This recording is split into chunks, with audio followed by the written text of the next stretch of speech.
All right, well, welcome to another great event, the Montana Book Festival. My name's Karen Bewley, and I'm going to be introducing our readers, so I'll introduce them as they come up. So we are going to start with Alexandra Teague, who is the author of the novel The Principles Behind Flotation, which was published in 2017, and she also has written 2 books of poetry, The Wise and Foolish Builders, that came out in 2015, and also Mortal Geography, which was published in 2010. And that book won the 2009 Lexi Rudnitsky Prize and also the 2010 California Book Award. She is also co-editor of the forthcoming anthology, Bullets into Bells, Poets and Citizens Respond to Gun Violence. She is a recipient of a 2006 to 2008 Stegner Fellowship and a 2011 NEA Fellowship. And she is an associate professor in the MFA program at University of Idaho, and she's also an editor for Broadsided Press. So join me in welcoming Alexandra Teague. Thank you. Thank you all for being here this afternoon. I'm super happy to be back at Montana Book Festival. This is such a fun festival. So I have to give a little bit of setup. It's actually a little bit of detailed setup before I can jump in where I'm going to with the reading. So this book takes place in a small town in the Ozark Mountains of Arkansas, where in the 1950s an inland saltwater sea has appeared, some people say due to a miracle. And the sea is tightly controlled by a family called the Gordings, particularly a woman named Nell Gording, whose cow pasture it originally appeared in and then spread as rain kept falling. And the Gordings and the New Ark Church that they're part of only allow people who come to see the holy water of the sea to see a reenactment of it called the Miracle Play and to swim at one beach called Mud Beach. So the story takes place in 1989 and follows a girl named Anastasia Zoe, who goes by AZ, who wants to be the sea's first oceanographer. So since nobody has been allowed further out than Mud Beach, nobody has really been able to study the water. And so she's convinced she's going to do that. So she's come up with an independent study that she's going to look at the salinity levels of the sea. And she's got these ideas of building a raft and going out and secretly collecting water samples.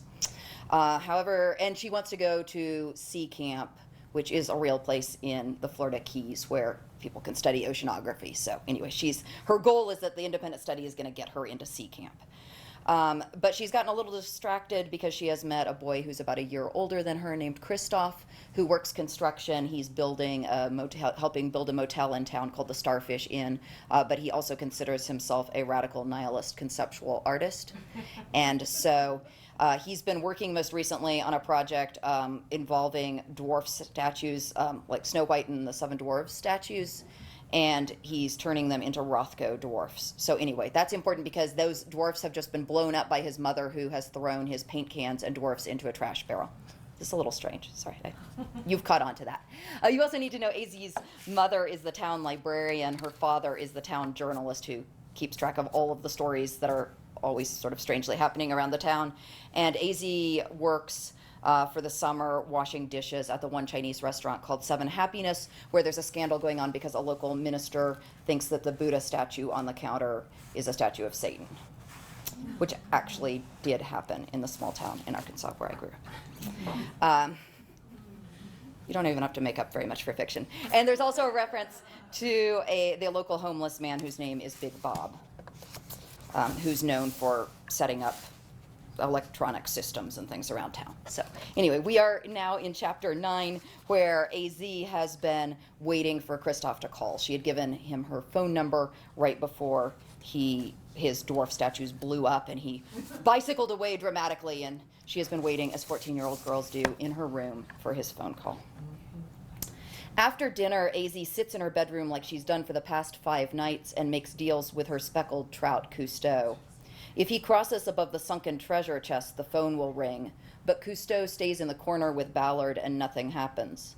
Finally, she turns on the radio and picks 4, that old game she and Sahara used to play, and the 4th song is so clearly her message, right here waiting, that she listens to another 4, which is a waste of time because its opposites attract. She imagines Christoph working on a new sculpture so intensely he hasn't had time to call her. She understands. If someone threw away all her research data, she'd want to get it back. But of course, she hasn't gotten much data yet because she's been sort of distracted. So she reaches under her bed for the seawater refractometer Mrs. Reuter loaned her and the vials of water she collected at the swimming dock, and she carefully calibrates the refractometer using a drop of fresh water. Then she drops seawater on the prism and holds it to the light, angling until she's getting a clear reading. This should be an epic moment, her first time using the refractometer for her independent study, but right now it feels anticlimactic. The refractometer reads just over 35 parts per thousand, average for seawater. And the drop from the other vial deeper near the seafloor is 36, slightly more salty, which doesn't make sense if salt evaporates and concentrates near the surface like she's read, but could make sense if the salt is highly concentrated and there's not much circulation from currents. She lies on her bed and thinks about the rafts she doesn't have, and Christoph, who hasn't called, and all the research she has to do, and she tries to read until she remembers to feed her fish, realizing midway through that she's already done this. She's trying to net the food, which has mostly disintegrated, when the phone rings. She stubs her toe, running. The ringing sounds exactly like it would coming from a payphone, which Christoph's call would be, because he doesn't have a phone, because his mom never pays their bill. "Hello," she says, trying not to sound breathless. "Hi," her dad says.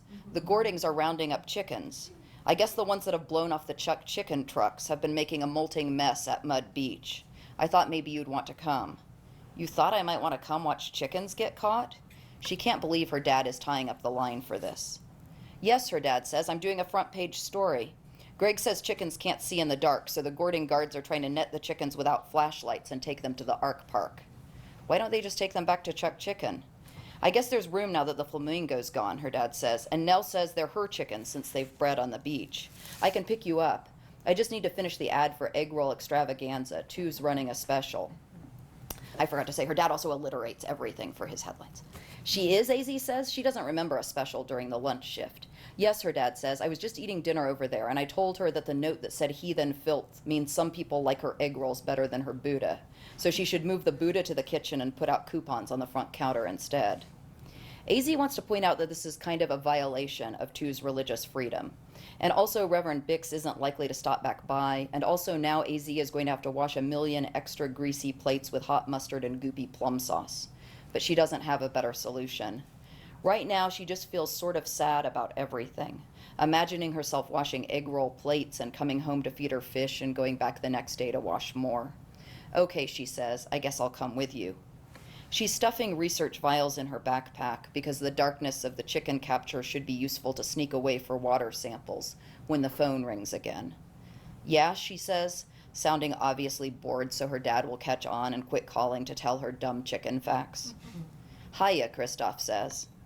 "Oh," she says, feeling like she's dived off a dock while inhaling and exhaling and holding her breath all at the same time. "Hey, what are you up to?"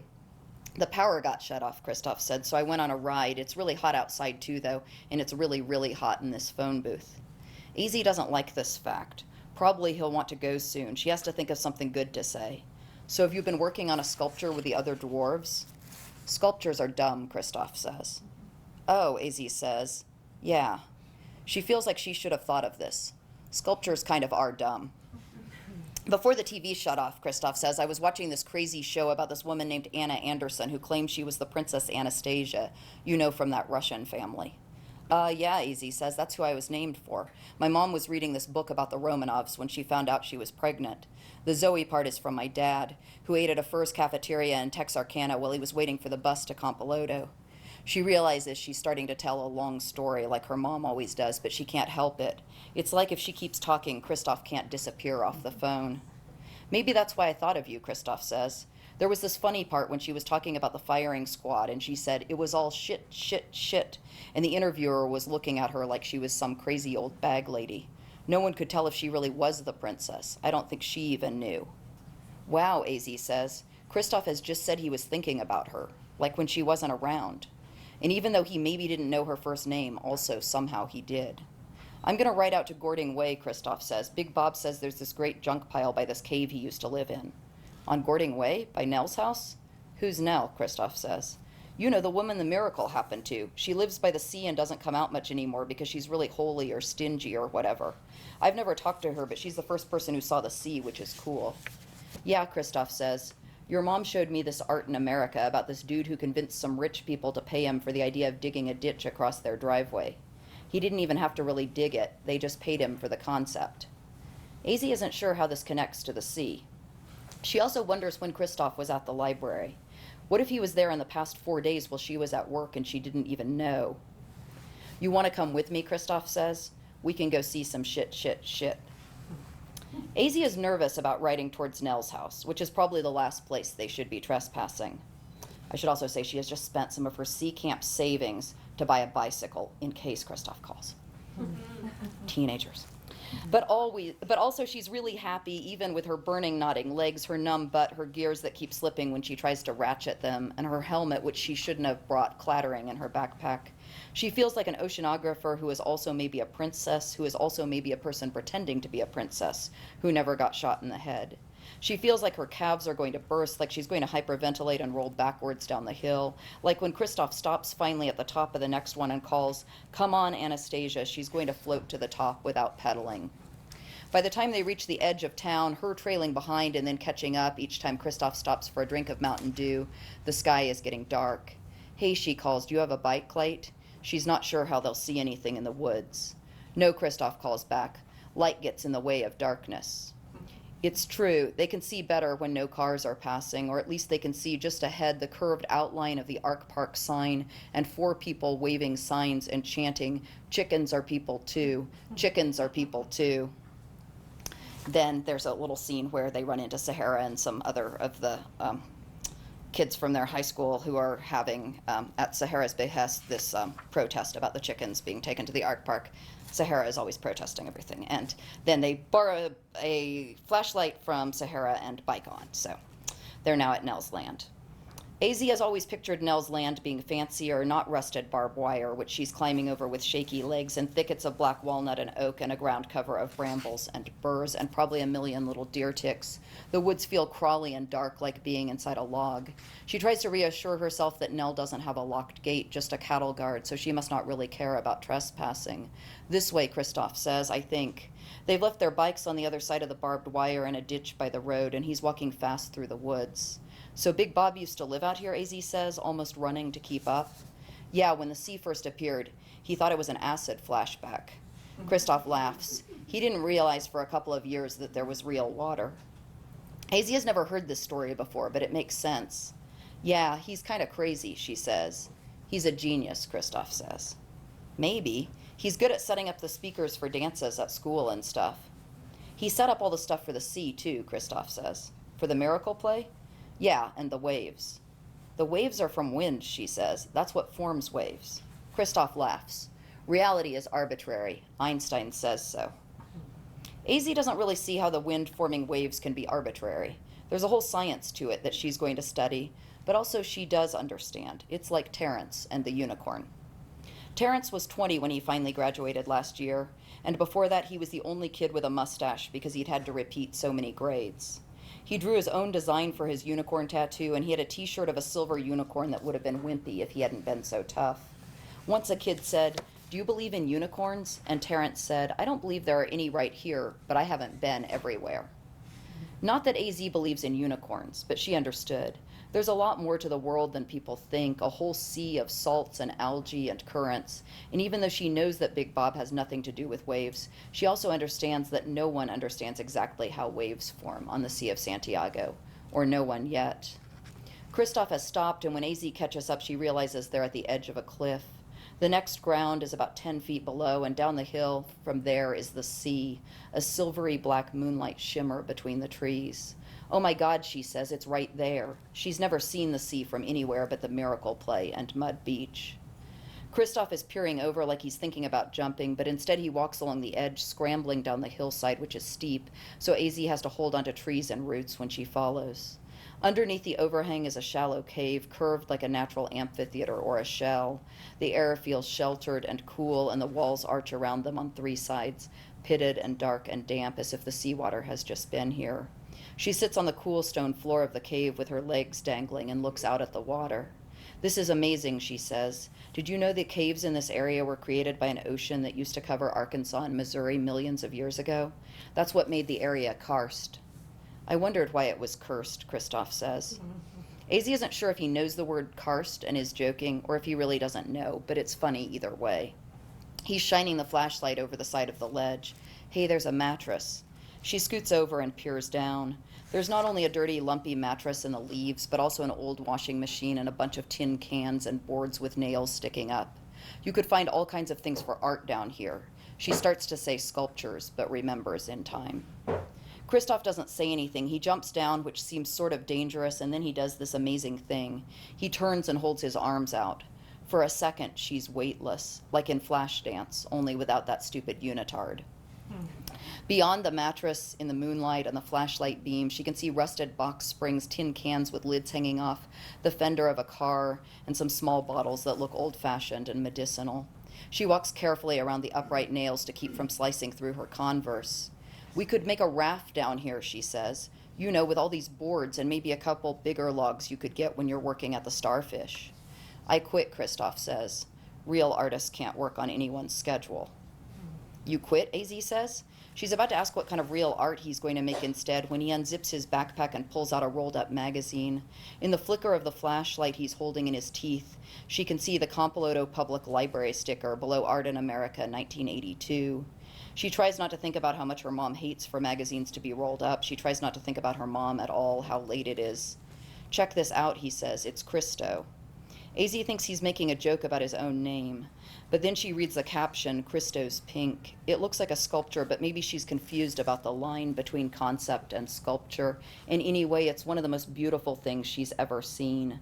A group of oval islands ringed in bright pink cloth, which folds out into the ocean like a huge surreal jellyfish.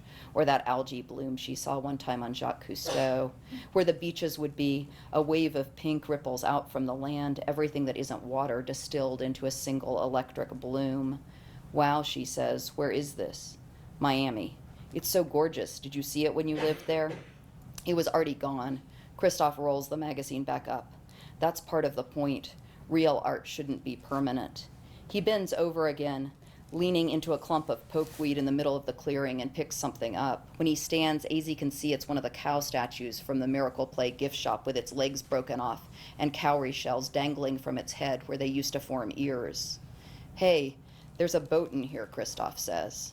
In the cow, AZ says. No, Christoph says, in those bushes. Yeah, right, AZ says. She's getting used to Christoph saying random stuff like about the alligator or the Sea of Santiago's waves because language, like art, is impermanent and arbitrary. It looks old, Christoph says. He stepped farther into the pokeweed, and between the stems the flashlight beam bobs and swims like a school of translucent fish. I bet, AZ says. She doesn't want it to sound like she thinks he's serious, but playing along is obviously part of conceptual art. It's probably the boat the Apostle James came in. Yeah, Christoph says, it's sort of fucked up. Yeah, AZ says, squatting to inspect some 2x4s in the junk pile. I've always thought the Apostle James part of the story didn't really make sense. I mean, a boat wouldn't have had a way to get here before the sea. She holds one of the boards up, squinting at it and then walking it towards the flashlight's haze, and it's like the Cheshire Cat appearing in Alice in Wonderland. 1 second there's a 2x4 she's holding, and then the dark stems and clusters of darker pokeberries, and then her eyes adjust and she sees, beside Christoph's legs, something triangular and white, something way bigger than a cow statue, something like a prow. Oh my God, she says louder than she should without knowing exactly where Nell's house is or how the wind might carry her voice. You're not serious, are you? When she was a little girl, she used to have that dream of a ship appearing from England or China or India, a tall ship that would sail into the sea that she'd climb aboard, that would prove the Sea of Santiago was connected to everywhere. Only this isn't a tall ship, and it's definitely not one of the plastic paddle boats at Mud Beach or the aluminum canoe she and her dad took on Sykes Creek for summer splashes. It's a rowboat with boards so weathered that when AZ runs to it and slides her hand along its strakes, they feel splintery and insubstantial, like they don't fully exist, although they absolutely do. The paint peels off onto her hands, little white flecks and curls, soft but stiff. Oh my God, she says again, where do you think it really came from? God, Christoph says, or Satan, or Big Bob. Maybe it washed in from some inlet, or it's an old boat from the Miracle play, but it doesn't really look like a prop. Yeah, Christoph bends over, pinning the flashlight between his elbow and ribs and pulling the bow, which scrapes all across tin cans and brambles. Be careful, she says. We need to repair it. I've got duct tape, Christoph says.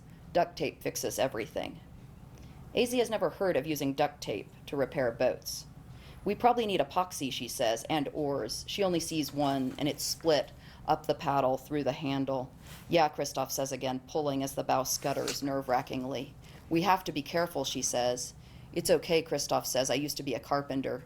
He yanks and the bow slams into a rock with a cracking sound. The flashlight bounces from his arm, shining straight into AZ's eyes. Ow, she says. Really, let's stop here. She kneels portside, bailing debris as Christoph pulls a roll of duct tape from his backpack and tears a strip with his teeth. He sticks it to the hull, and AZ can see when she shines the light, the fibrous underside between the strakes. Maybe you should put another strip inside. He leans in and lays a strip parallel and then crosswise of that. Technically, this should be sort of sturdy, but the tape doesn't look as if it's sticking so much as floating on the peeling paint. We should drag it down to the water, he says. We have to actually fix it, she says. You know, sand it down and repair the cracks with epoxy and get it seaworthy.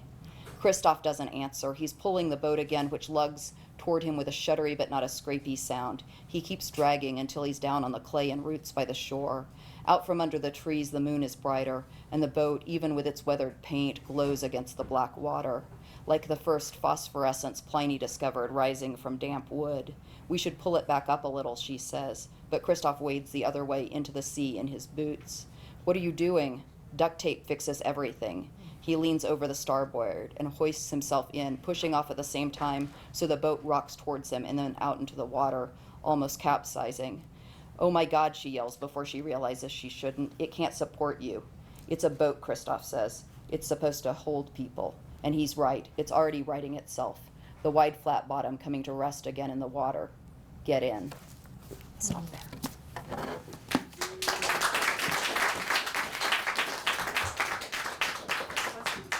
I'll introduce you in a minute quickly, and thank you. And next we have Jamie Harrison, who is the author of The Widow Nash. Jamie has lived in Montana with her family for 30 years, and she's worked as a caterer, a gardener, and an editor. She's the author of 4 previous novels known as the Blue Deer Mysteries. So let's welcome Jamie.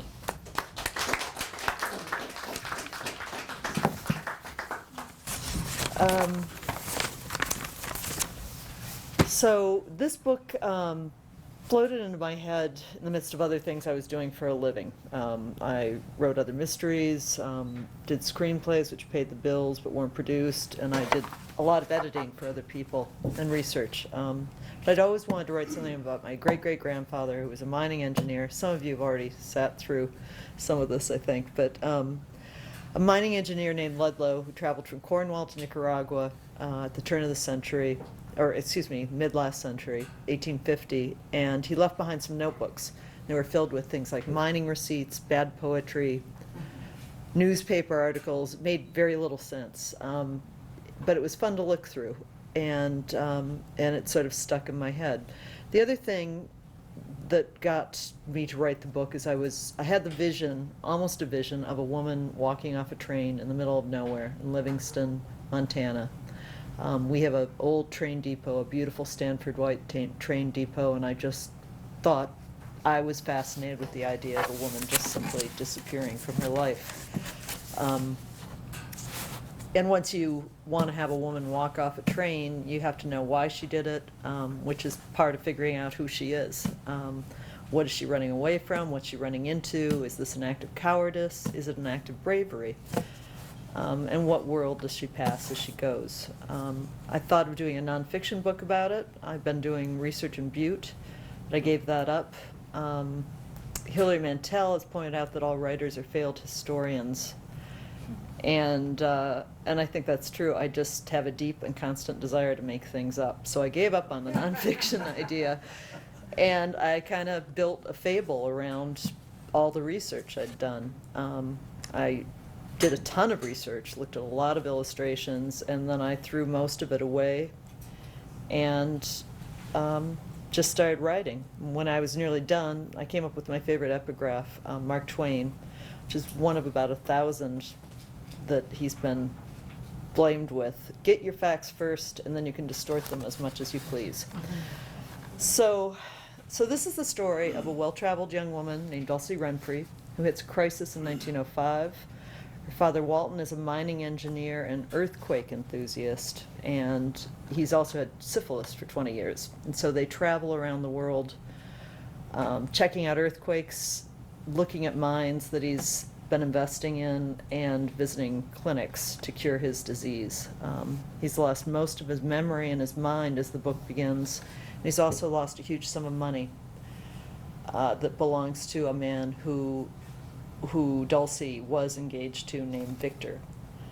Victor would like to be engaged again. She loathes him. Things go downhill. And instead of throwing herself under a train like a good Victorian heroine, she walks off one and becomes someone new, a wealthy, independent widow. So I'm going to read about her travels, because a lot of this book was written during the winter when I didn't want to be in Livingston, Montana. So there's a little vicarious stuff going on here. When Dulcie was 15, Walton decided she should come along on his trips. He needed an aid for his work and his health, and he argued that while she had finished all the schooling Westfield offered, she was too young for university. He had to argue because Martha was in charge. On that first trip, Walton assessed ancient derelict tin mines in Spain before they sailed east toward a Turkish earthquake. Dulcie began her collection of cracks-in-the-ground snapshots and averted her mind from the almost visible stink coming from under a collapsed rug factory. Walton sometimes claimed parody and carnage, but that was an illusion. Palaces stayed upright, huts collapsed. When cholera broke out, they retreated to Constantinople, where Walton disappeared for 3 days, then made their way to Trieste for a hastily arranged clinic. Walton, who aimed for places in the habit of collapsing, almost always ended a trip with his own collapse. He thought he saw a sore begin in Trieste and nearly killed himself with mercury. After they came back to Westfield to recover, he traveled to Africa and ruined himself all over again. The next summer, after wandering around the West, he stalled at a clinic in Minnesota until Dulcie missed the beginning of another college year. Dulcie the traveler. She'd spent more than a year of her life on a boat, and easily another year on trains or other wheeled conveyances. The most subsequent summers were spent with her grandmother in Westfield while Walton traveled to South Africa or South America on mining business. Every fall they'd set out together for destinations selected more for disaster than commerce. They'd each board with a steamer trunk, a valise, novels for Dulcie, his own prose for Walton, a grip up for her toiletries, and one for Walton's potions. If Walton planned to test new equipment or hoped to bring back specimens, he brought an extra trunk. The family apartment on 19th Street bowed under the weight of samples. Dulcie usually stopped being sick after the first day's diet of crackers and coffee beans.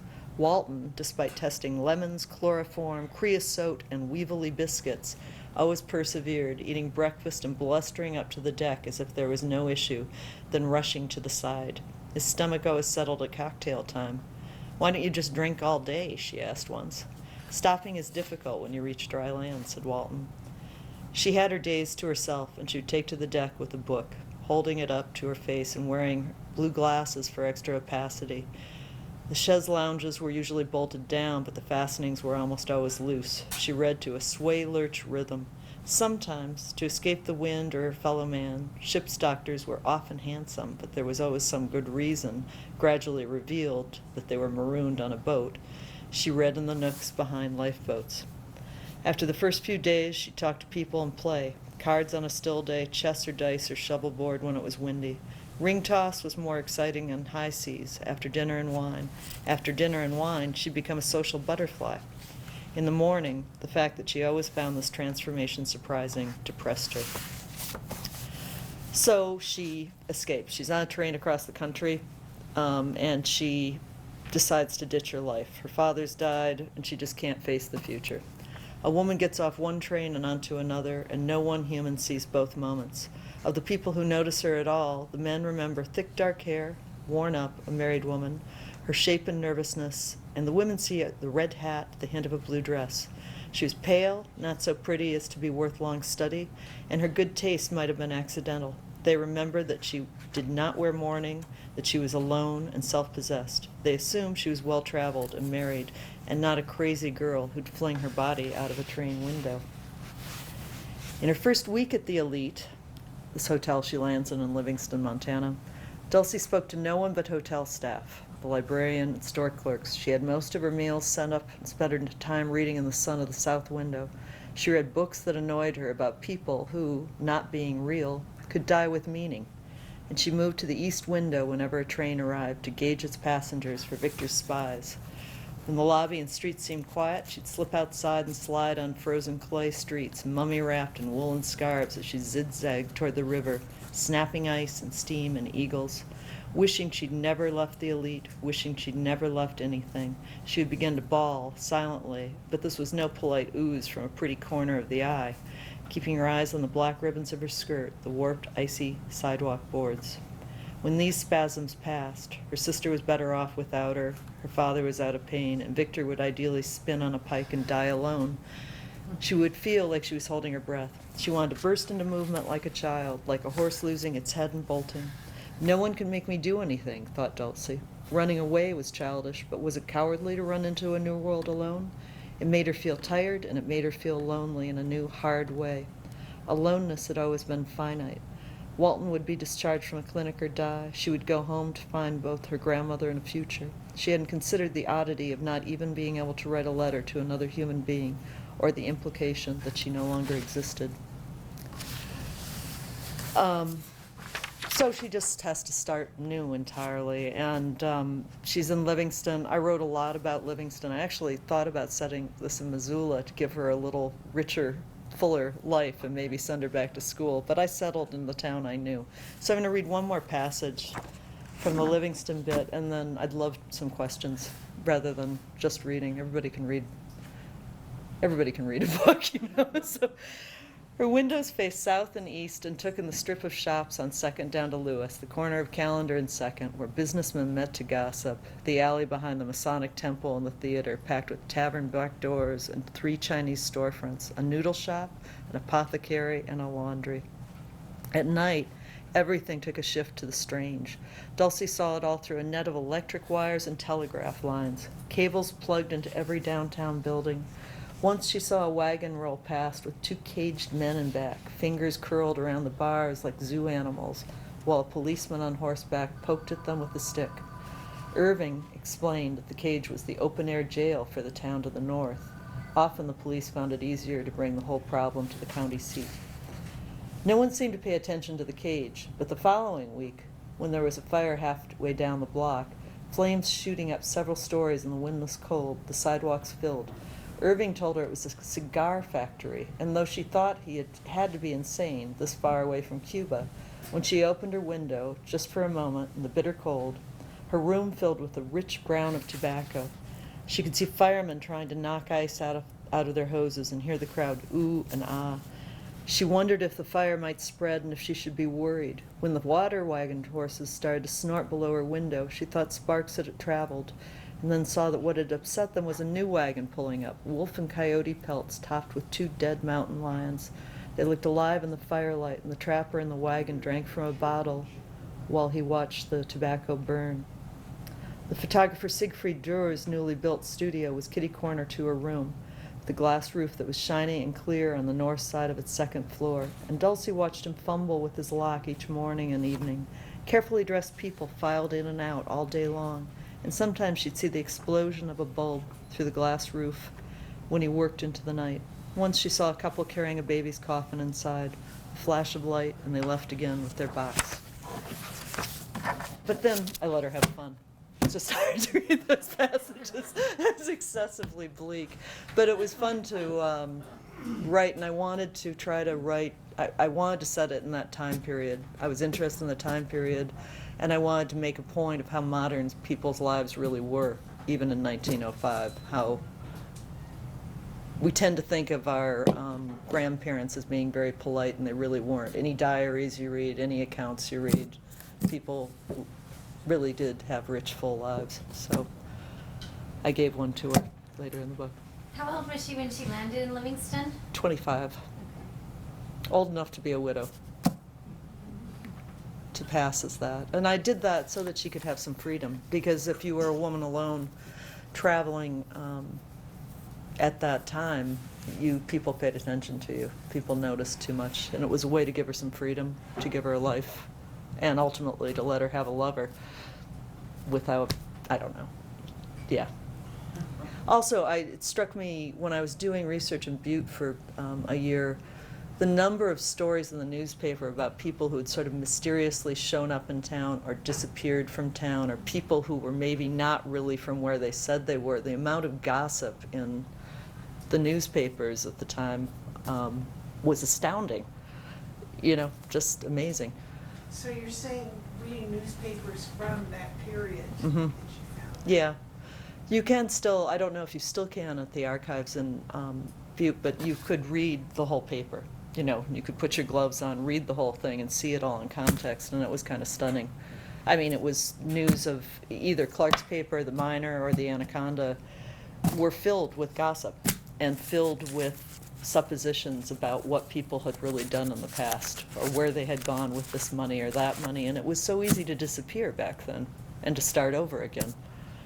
So I had fun letting her reinvent her life and getting into trouble because she consistently adds too many details and traps herself to some degree. So have you done a tour with this book?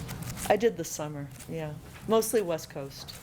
I'm just curious, have you gotten many people, especially women, that have identified with that in the modern day life? I don't know if people always admit that. You know, I don't know. I mean, I think everybody, years ago thought I wanted to disappear at some point in my life. Mhm. It's harder to do these days. But I think everybody likes to. And in fact, I lived in New York and I ran away out here. So.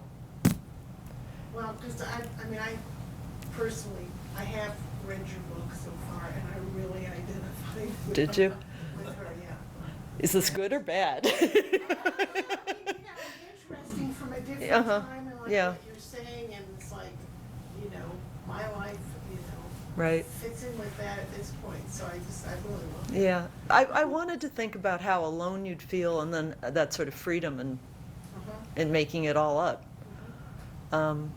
And I also think a lot of what I've written, I used to write mysteries, and half of what I've written has probably been about being curious about how it is that a person actually moves to Montana. Anytime you meet somebody, there's so few people who actually were born here. I'm just fascinated with everybody's origin stories. Why did you move here? You know, why? And it's the kind of place where people wind up for interesting reasons, and I think it makes the people in the state particularly interesting. It's sort of it's a state of refugees. So. I'm happy to also take questions. I assume you were Okay. doing all the questions Yeah. at the end. No, I so- didn't know. Okay, I didn't know. Should I? Yeah. Do you want? Yeah, you have a character that's a traveler. Right. That's what she's done before she actually finally settles in Right. Livingston, Montana. And clearly, the experience of traveling is people make up stories constantly, Yes. still today. Right. Right. The person you meet on the train or on the plane or Mhm. anywhere else is telling you some bullshit story Right. about them. Right.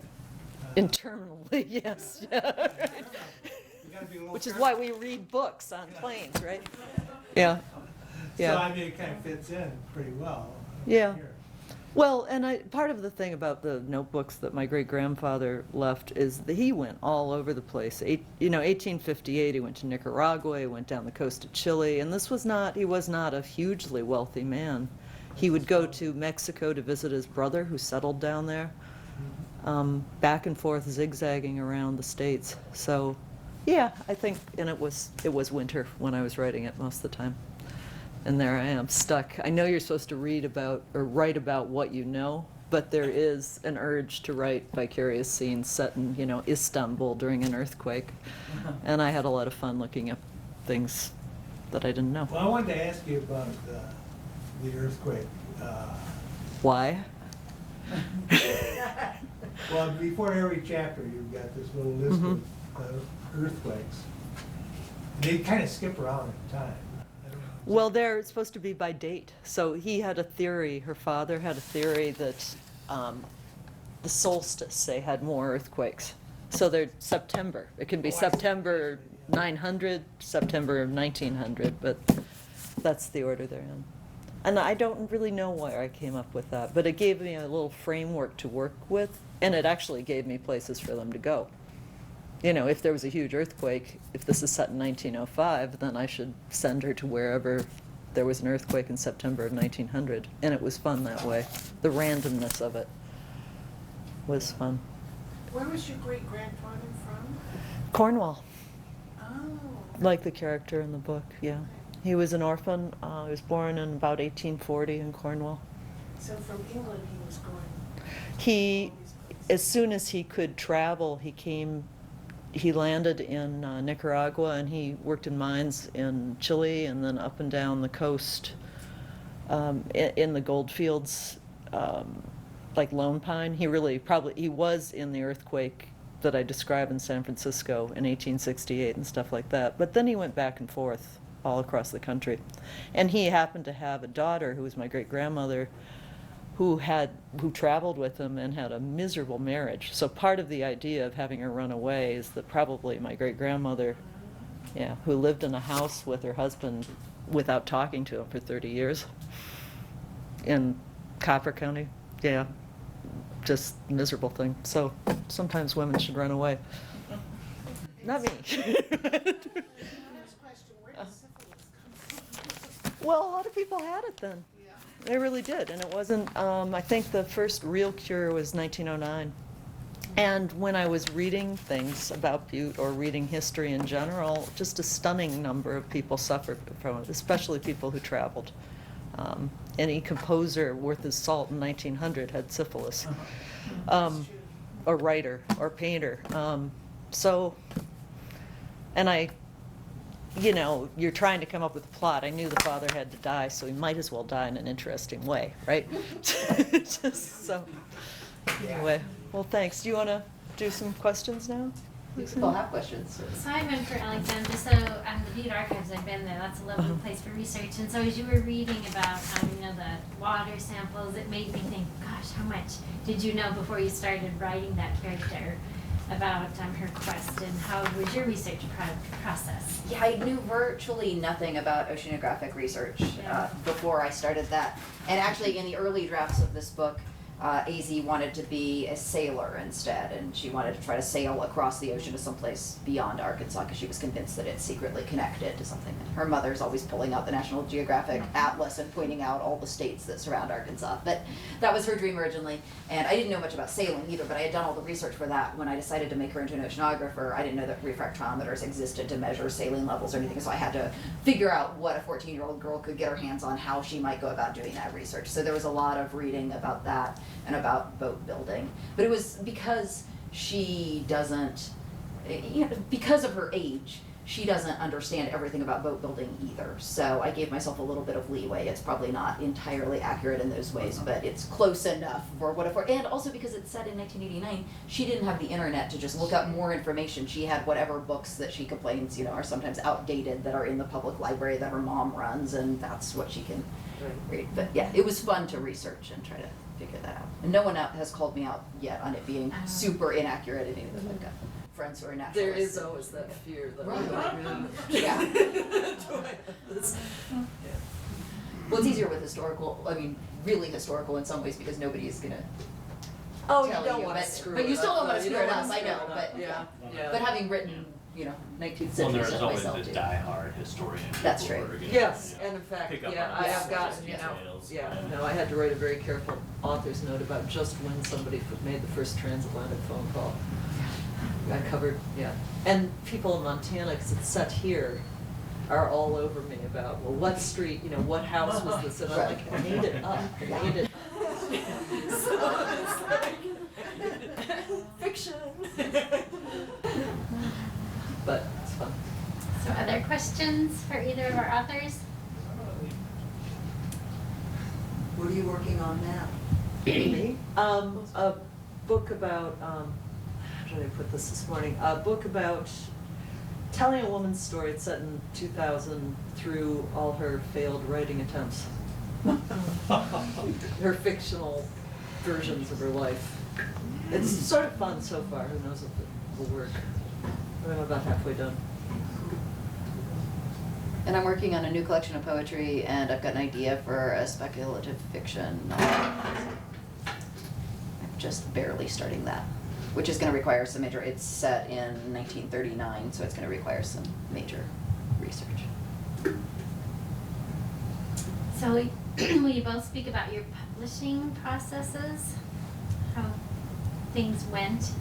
For instance, did you work through a literary agent, or did you Yeah, just, I have an agent. so the process of finding your agent? You know, I did do 4 books 20 years ago, and I no longer, that agent and I had a parting of ways, and I didn't want to do a mystery again. And mysteries, when I did mysteries, basically what I needed to do was do a mystery a year. I needed to keep that pace up. I did it with Hyperion, you know, with a New York house and big tour and the whole bit, and I couldn't keep it up. I had 2 small children, and just couldn't do it, and so I started doing screenplays and things like that. So starting over again was difficult, and they kept wanting to call me, you know, first-time novelist, first-time nobody, you know, they didn't want, I was supposed to sort of hide my past to some degree, I think. But I did find a very good agent, and I love Counterpoint. They did a great job for it. They've gotten good reviews. They got me in the New York Times. They got, they did what they needed to do. They sent me on a good tour. So I would just say, during the Last Best Place forum, I don't know if you saw some of that, Annex Smith basically said, small houses are really doing well now. They're really doing well. It's a much more democratic process we've got going now than we did for a few years. Sort of heartening, I think. Yeah. What do you think?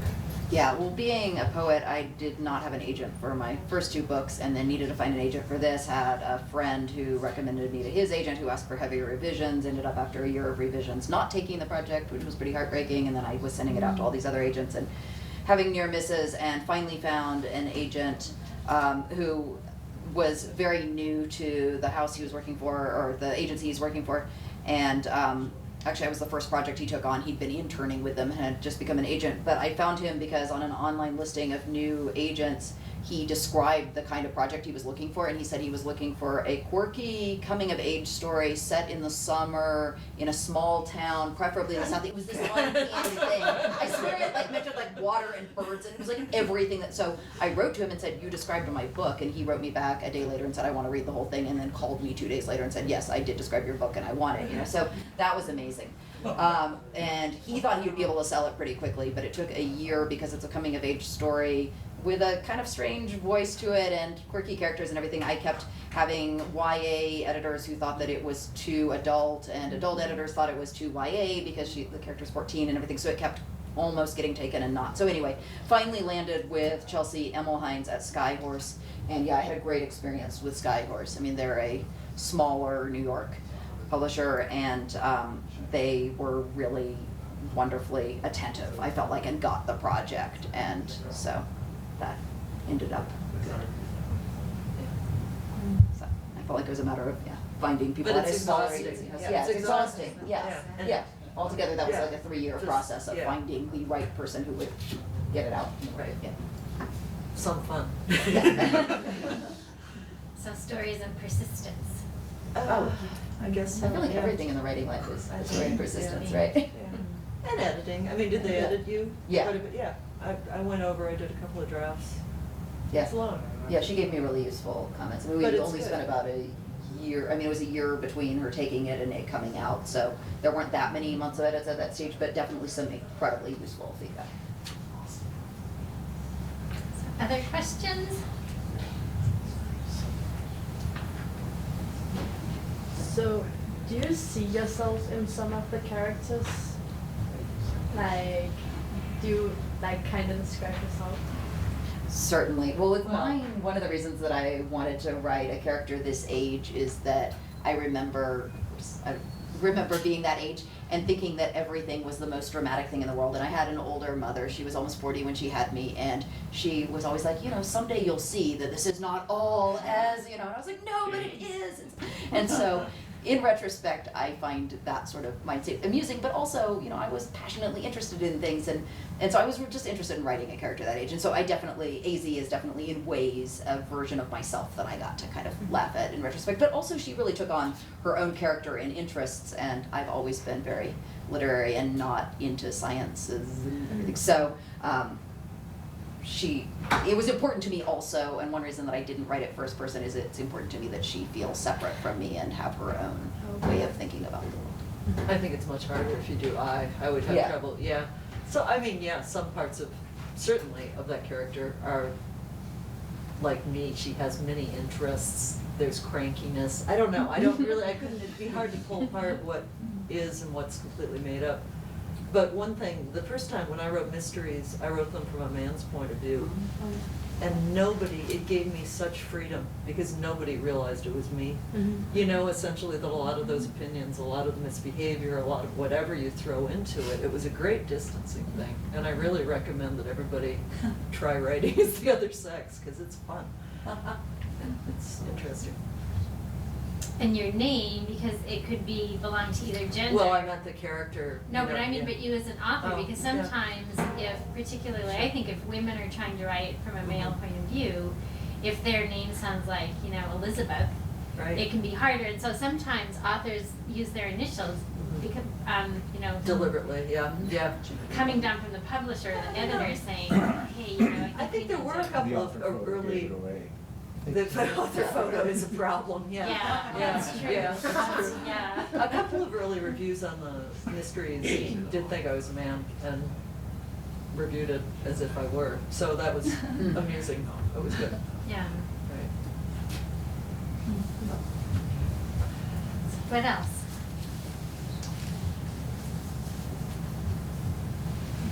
We're good? Thanks for having us. Yes. Yeah. Thank you.